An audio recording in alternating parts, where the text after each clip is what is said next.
Hi, I'm excited to come on here today to celebrate the Galactic New Year and the Lionsgate portal that is happening right now.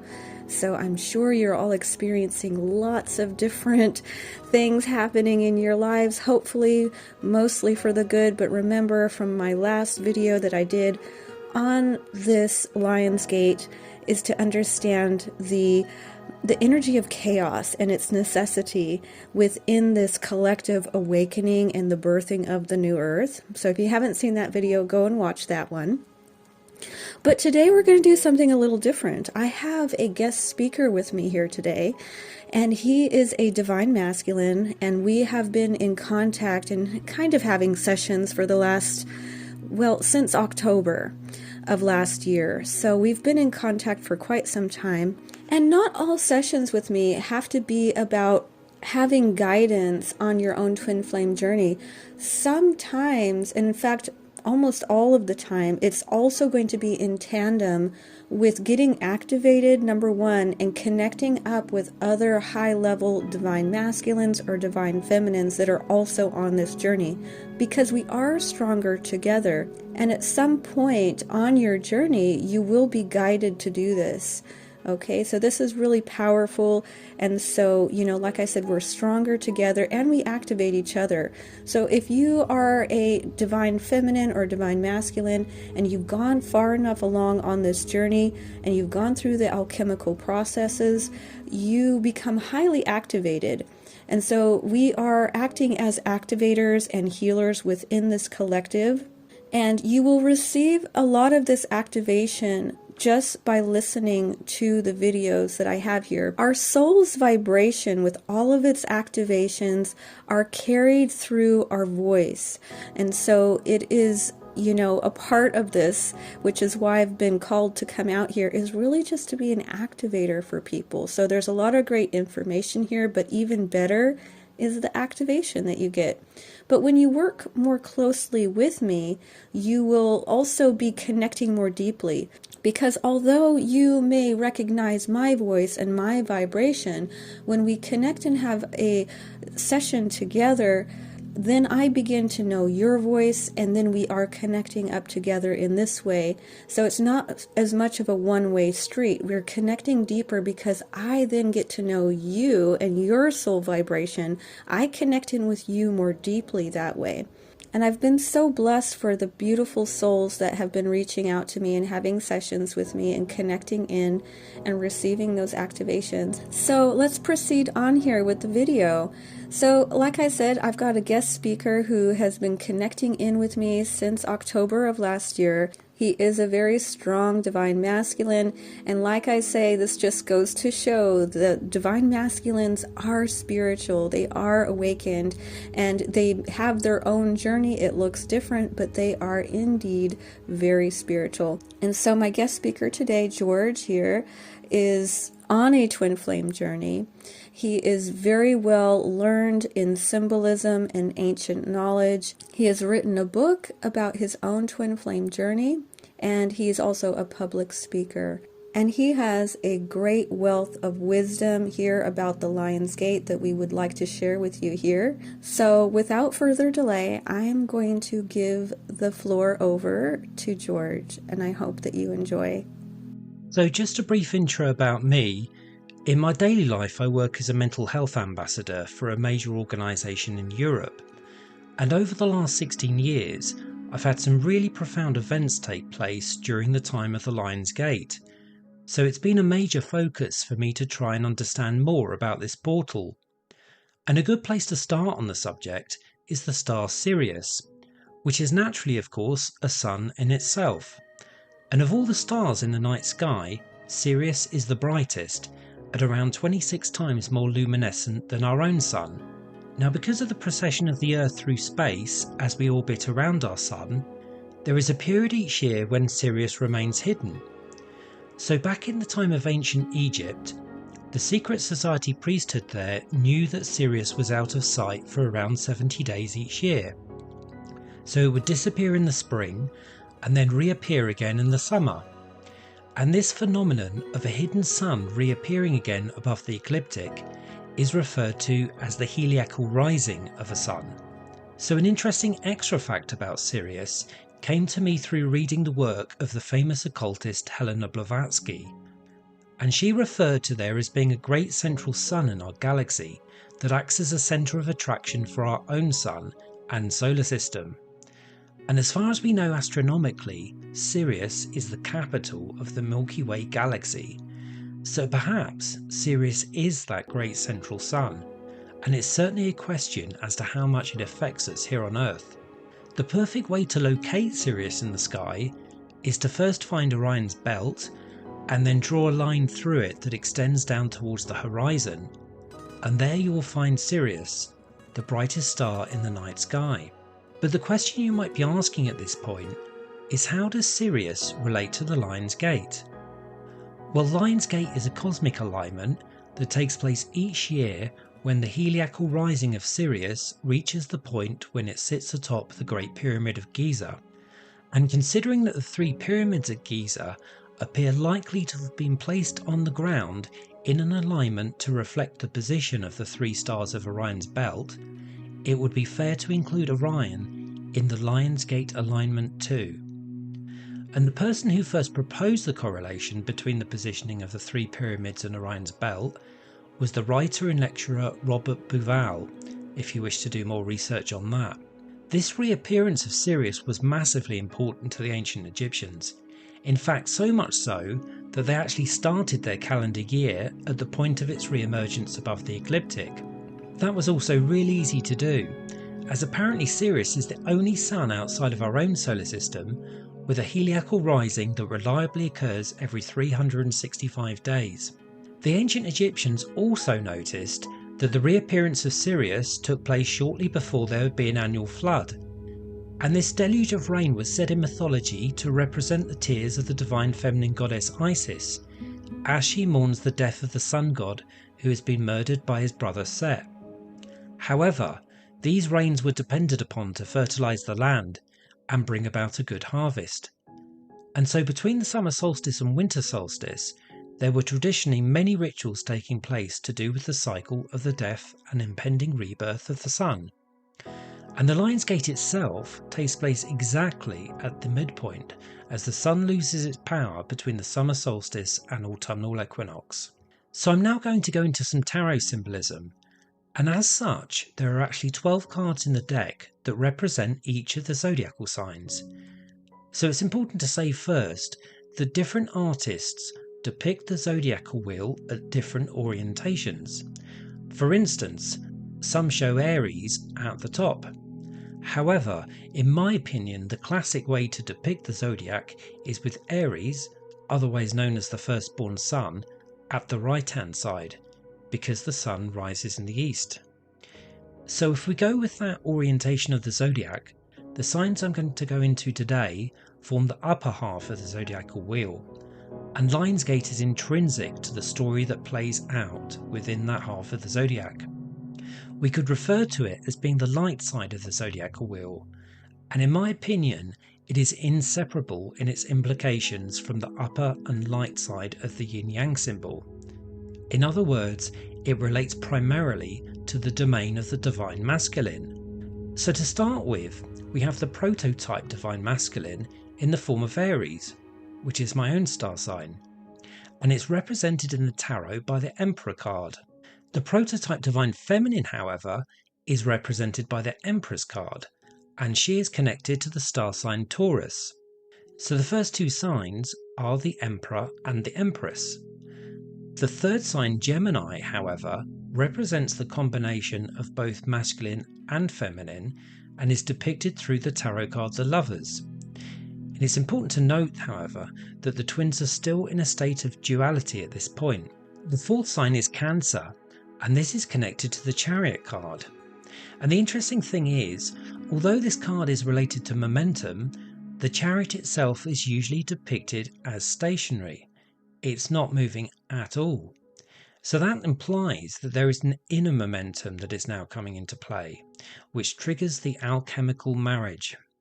And it is sometimes said in the twin flame scene that this process takes place in tandem with realizations occurring between both twins as to the nature of their divine connection.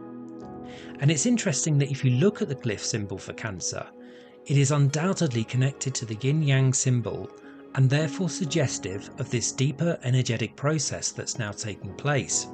So obviously the Lion's Gate takes place during the zodiacal sign of Leo, and this house is associated with sex, death and regeneration, and it's represented in the tarot deck by the Strength card. So the female on this card is the goddess Virgo, the sign that appears directly after Leo, and Leo and Virgo are the divine masculine and feminine reappearing again in the deck, but on this occasion the alchemical process is really coming into play between them, and the idea of separation is starting to break down. Virgo also plays the same role as the divine feminine character Isis in Egypt, who searched for the missing parts of the dead sun god Sirius in order to help raise him back to life again. And she rules over these cycles of death and rebirth. The Strength card has the sign of infinity on it, an upturned number 8, and this also represents August, the 8th month of the year during which the Lion's Gate peaks on 8/8. The card depicts the divine feminine Virgo in the process of taming the animal nature or shadow aspects of the divine masculine with her calming and loving energy. It symbolises a process that leads to the death of the lower or shadow nature. So this is a process of transmutation, where the feral becomes regal, strength is metamorphosized into subtlety, and wildness into wisdom. Now at this point you may be wondering, well, if Virgo appears with Leo on the Strength card, what on earth is the tarot card that represents Virgo? Well, interestingly enough, it's actually represented by the Hermit card. Now this card is usually associated with solitude. However, there's some other stuff to it that is rarely talked about. So the Hermit is depicted as an elderly and wise-looking man, suggesting the Christ consciousness that has arisen in him as a result of the alchemical marriage that has taken place between the divine feminine and divine masculine. And the Hermit is usually depicted facing to the left, which suggests that he has been heading westerly with the direction of the sun. However, it's now nighttime outside, which symbolically means that he has broached the horizontal line that goes across the zodiac and is now beginning to enter the lower half, which is the domain of the divine feminine. So this is the black lower half of the yin-yang symbol. And the Hermit is seen holding a lamp, which I suggest represents his energy and inner light, and that he has pierced the black portion of the yin-yang symbol with this light. So in one sense, there's obviously this whole inner journey going on, but on a physical basis, the divine masculine is now depicted as being on his own. And it's really interesting that some experts on the tarot suggest that the Hermit is at this point searching for his counterpart, his divine feminine. And this idea is coming from people who are not twin flame researchers. So this suggests that there is not only an internal alchemical marriage that takes place, but that there is then this further process, this further dance that occurs within the 3D realm. In light of that, the word hermit comes from Hermes, and the most famous thing attributed to Hermes is the concept as above, so below. So as Natural Mystic has sometimes pointed out, there is also this process of bringing heaven to earth too, and therefore what is in the higher realms is brought into physical 3D reality, and the gap is bridged between the two. So the top half of the zodiac is completed when the sun enters Libra at the point of the autumnal equinox. And the symbol for Libra, quite tellingly, is in fact the sun on the horizon, depicting a point of complete balance between its presence in both the upper and lower halves of the zodiac. And as far as my researchers tell me, the autumnal equinox was when the ultimate secret society initiations took place in the ancient world. This whole zodiacal progression is the most common story template of all time, often referred to as the hero's journey, and the sun entering the bottom half of the zodiac is represented in this story template as the hero venturing into the underworld, which in modern times is often referred to as entering the new world. And while on this journey, the hero stretches their comfort zone and ultimately grows from a series of life challenges. It's no surprise that Leo the Lion is represented next to the pyramids at Giza in the form of the Great Sphinx, and its placement further suggests that the rituals of this period were the most important of the entire calendar to the ancient Egyptians. The Great Sphinx at Giza represents the shadow aspects of the masculine self, but also the transformation that takes place too. In other mythology, this character is referred to as the Threshold Guardian, who is encountered and overcome at the entrance to the underworld. And so it was considered a rite of passage that the initiate would pass the Great Sphinx as part of the greater rituals that took place at the Giza Plateau. You could call it the Lion Gateway to Transformation. It's also clear from this why rumours have persisted about the possibility of there being a hidden gateway and stairwell existing between the paws of the Sphinx, which led down into an underground labyrinth. And this maze represented the 3D world symbolically, and all the challenges we encounter and choices that we make here. The idea was that the initiate would have to successfully navigate the 3D underground maze and then ultimately find a hidden entranceway leading directly into the Great Pyramid, where the final ritual of death and rebirth would take place. The initiate would then lie in the sarcophagus and be symbolically raised up by one of the leaders of the secret society.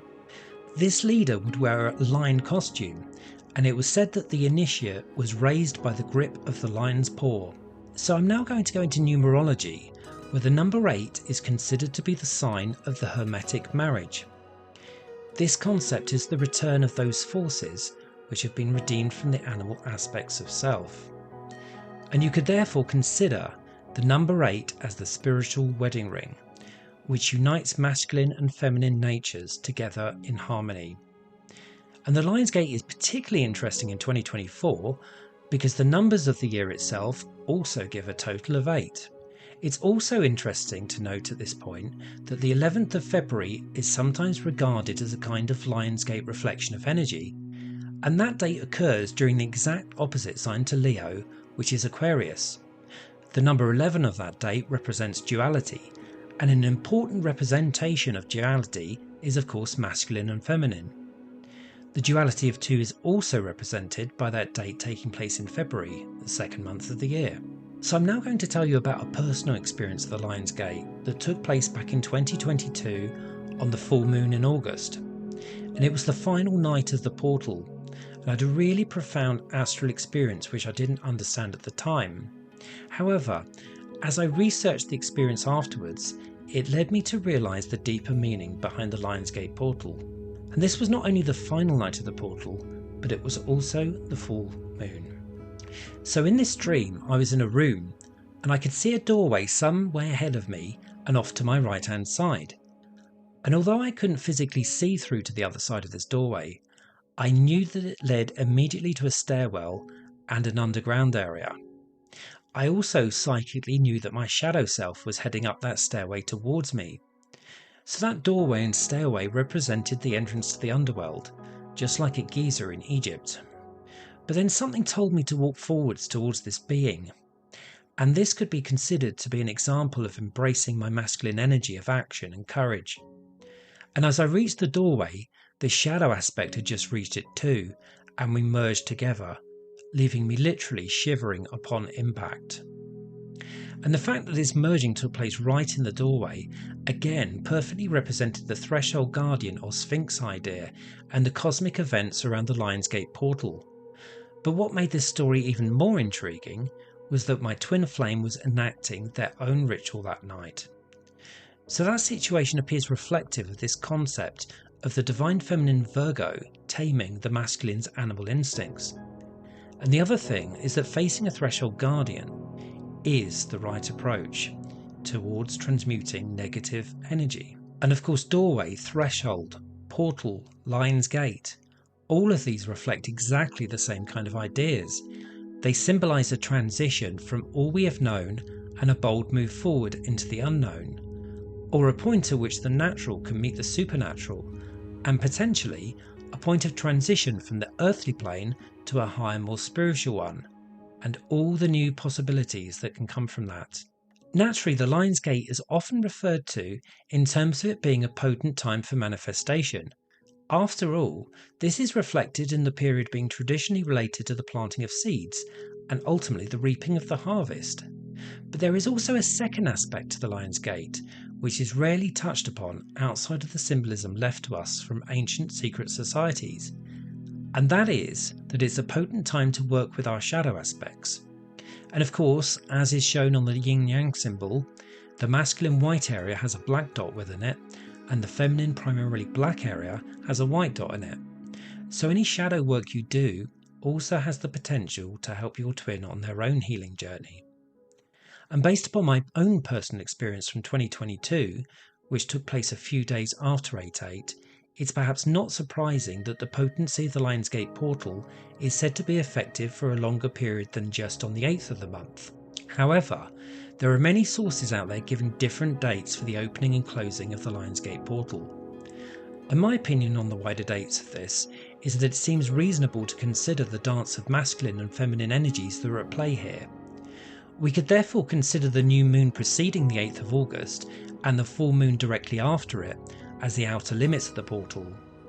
So in 2024, that would mean that the portal opens on the 4th of August, then peaks on the 8th, and the finale takes place on the 19th. However, there can never truly be a 100% definitive way of determining these dates, as the energy of the portal is always there, at least to some degree, due to the anomalies around time itself. However, from the point of view of focus for ritual purposes, these dates seem to be a fair assessment if we consider the movements of the Sun in conjunction with the Moon during 2024. And on that note, it's certainly worth giving yourself a bit of time to think in advance about the possibility of doing a ritual for the Lion's Gate. There is no doubt that the 8/8 date holds some powerful energetic vibrations for this, due to the numerology of the date at least in part. However, based on my own experience, it may also be worth considering the idea of enacting a ritual under the full moon as the portal is closing on the 19th of August. And of course the full moon is the night when the masculine sun fully illuminates the face of the feminine moon that is visible to us from Earth in its entirety. And therefore, that night of any during the Lion's Gate reflects a profound merging of the energies between these two heavenly bodies and divine masculine and divine feminine. And I think if we have a great many of us doing this, the results could get very interesting. Anyway, I hope you've enjoyed this detailed overview of the energies at play here, and I hope that you have a great Lion's Gate in 2024.